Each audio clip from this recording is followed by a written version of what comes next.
అందరికీ నమస్కారం.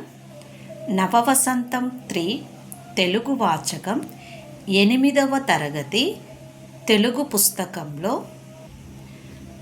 6వ పాఠం తెలుగు జానపద గేయాలు. పదజాల వినియోగం. 5వ రోమన్ పదజాల వినియోగంలో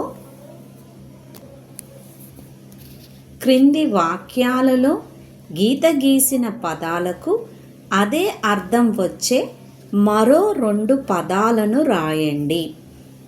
క్రింది వాక్యాలలో గీత గీసిన పదాలకు అదే అర్థం వచ్చే మరో 2 పదాలను రాయండి.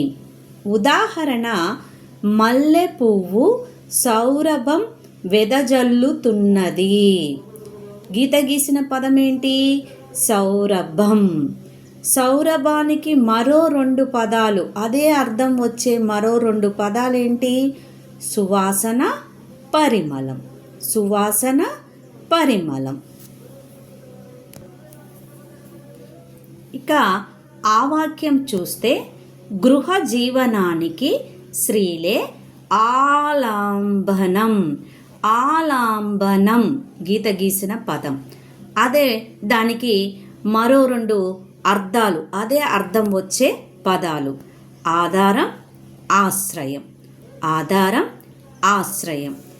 భక్తి మార్గం మోక్ష సాధనం. మోక్ష అనే పదానికి గీత గీయబడింది. అంటే మోక్షకి అదే అర్థం వచ్చే 2 పదాలు: కైవల్యం, ముక్తి. కైవల్యం, ముక్తి. కాయ కష్టం చేసేవారు కొందరు, తినేది అందరూ. కాయ కష్టం చేసేవారు కొందరు, తినేది అందరూ. కష్టం.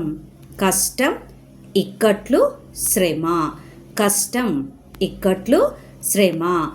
ఆలంబనం ఆధారం, ఆశ్రయం. మోక్ష కైవలం, ముక్తి. కష్టం, ఇక్కట్లు, శ్రమ.